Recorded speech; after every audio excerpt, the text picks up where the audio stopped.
So, what are your early memories of hearing hip hop music for the first time? I think for me, I had a friend who had an older brother.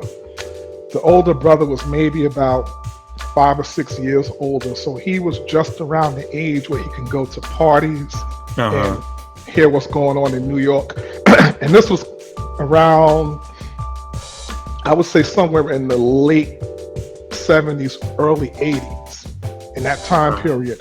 And he would bring these tapes, Grandmaster Flash, Okay. like all of the people we know, Grand Right. Wizard Theodore, and Yeah. it blew me and my friends, it blew our mind. Leighton Thornhill is the friend's name. It blew Uh huh. our mind because we just heard like this new music we had never heard before. And I remember those tapes being something that just felt really special to me. When I first heard Rapper's Delight, and it was shortly after that time period I heard Rapper's Delight. But the Yeah. thing about Rapper's Delight, I mean, it was cool and it's nostalgic and respect now, but it didn't have what I remembered to be hip hop from those tapes. Like it just didn't feel like those tapes from the So let me armory. ask you about those tapes. So like, Hmm. okay, so were those like like full on songs, or was it like kind of like the Park Jam type of That's what it like? was. It was just the DJs going back and forth, mixing good times, and the rapper, whip a whip on the wheels, like this kind of stuff going on with Yeah. a party vibe. That's all it was. It wasn't actual songs. It was Okay. routines. Like the Right. Force Right. MCs, they had routines and stuff that you could tell that they arranged something.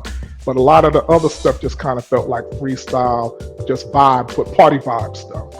Okay, yeah, that's really interesting because I mean, like when you're talking about that, it kind of puts me in the mind of I remember Big Daddy Kane said that from back in the day, the definition of a freestyle was when you had a rap that was something that wasn't attached to an album, and you spit that rap. It wasn't like an off the top type thing.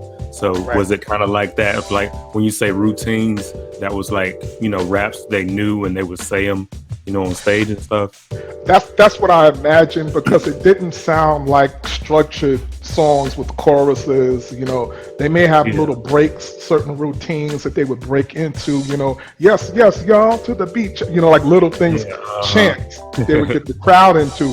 But it didn't feel like okay, chorus is coming up, break, next Mhm. verse. It didn't Yeah. feel like Yeah. that. It just felt like just balls to the wall stuff. Which Yeah. is what I liked about it. So that was those are my initial memories of hip hop. I remember, well, the thing was the Sugar Hill Gang. When I first heard that record, I heard it at my grandmother's house. She lived in the Ravenswood Projects in Queens, Uh-huh. which is actually not far from Queensbridge, that particular area Yeah. where, Yeah. the infamous Queensbridge. So I heard somebody playing it in one of the apartments downstairs. I can hear it blasting out of the window.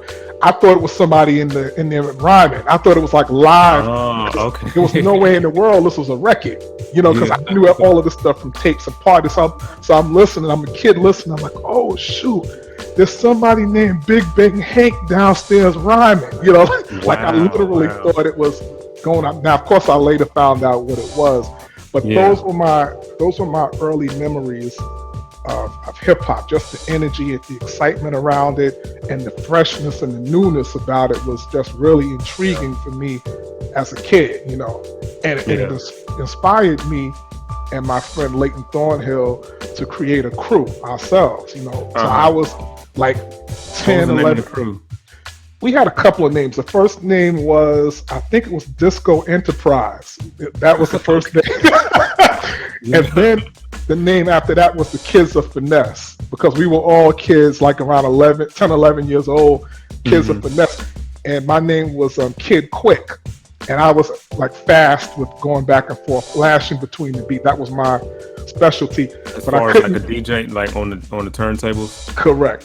and I couldn't use the Kid Quick name because there was a DJ in Southside Jamaica, Queens that had that name. You know, older guy, and people told me, it's like, yo, Lee, you can't use that name, man, because at this time, if you took somebody's name, it could actually mean you're gonna get into a fight. Fight, yeah. It wasn't about I'm gonna take a little piece of your name and flip it. No, this meant somebody may come see you. So my friends were telling me, you know, you can't use that name. So it became Easy Lee. Easy Lee became the next name. And of course, somebody else had that name.